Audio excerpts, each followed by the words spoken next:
係啦，咁咧睇醫生都唔得，咁到第4個月咧，我就去睇急症，睇急症就有得照肺，就發現我肺嗰度咧有陰影啦，咁就排期睇專科啦，咁再深層啲嘅照肺咧，就發現咗我個肺嗰度，心臟同肺之間有個腫瘤。喺邊度拍㗎？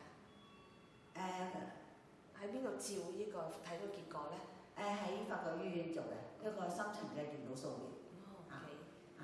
咁咧之後咧就轉咁樣係咁追尋嗰個肺嘅原因啦，睇下有冇擴散個瘤嘅原因，有冇擴散到去第啲器官嗰度咁咧就再去做深層電腦掃描。就唔知到11月就話咧冇擴散到其他器官，非常之好喎。咁咧就可以做手術啦。咁咧就排期做手術，就排期到15年嘅1月2號做手術。喺邊度做啊？喺屯門醫院做手術。咁我好渴望做手術，我以為做咗手術就唔咳啦。個腫瘤幾大嘅腫瘤？個腫瘤有半個拳頭咁大。算一個大手術嘛？係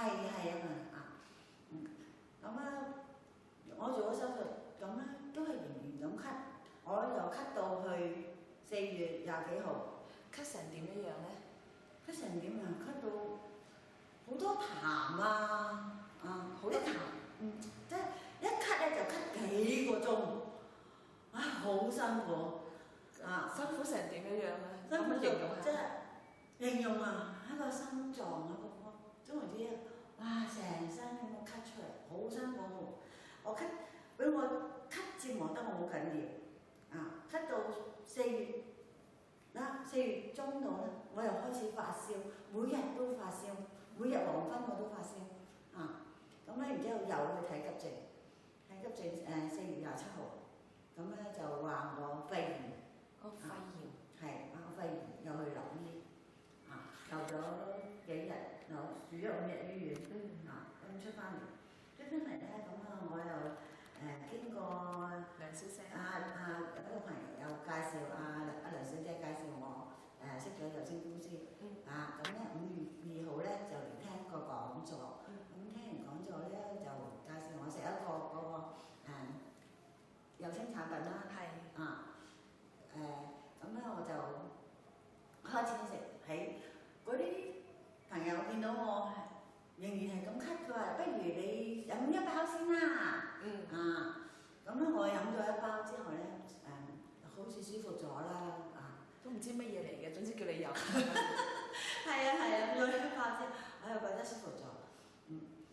咁咧然之後我買咗嗰個 DD 38。係啦。咁我翻屋企，咁夜晚我再飲多一包。咁咧我感覺到咧，我個咳真係有好轉啊！咁花人係事關我睇過無數醫生，食過中藥，對我個咳咧都冇幫助。唯有咧我無意中咧認識咗有聲8號，咁樣我就開始食呢個產品，我個咳咧就完全冇翻晒。你食咗幾耐先冇咳咧？同埋冇幾耐冇痰咧？食咗幾耐？我1包2包，我已經感受到冇咳。咁然之後我繼續食落去啦。好幾日之後我已經冇痰㗎啦。幾日就冇痰啦？係幾日我又冇痰啦。啲痰完全冇晒啦，清晒。咁樣去到5月29號去覆診。咁照俾翻個肺片我睇，照個肺，同相比個肺片咧係兩樣嘢嚟嘅，好翻晒，個肺清晒。好非常之好。係啦，咁個醫生話唔使再嚟覆診啦，咁咯。就係食完 DDB38大概唔夠一個月嘅時間。唔夠1個月，係啦，我就去覆診啦，就照肺，個肺清晒。非常之快，好好喎。非常好。咁跟住喺而家情況，你自己體能精神如何咧？恢復翻同以前一樣。你有幾耐冇做嘢？因為個病嘅原因。我由14年嘅12月咧就開始冇做嘢啦。咁啊，直到幾時開始做翻嘢咧？開始翻即係工咧15年嘅6月。即係開始係食完有係啦，係啊，我食咗有先，咁食咗1個月度啦，咁我又覺得都復翻晒個精神啦。咁佢又唔咳啦，好翻晒啦，我可以翻工啦。咁我6月開始翻工，直到而家嚇。非常好，非常好，非常好。咁好啊，多謝晒你，余小姐。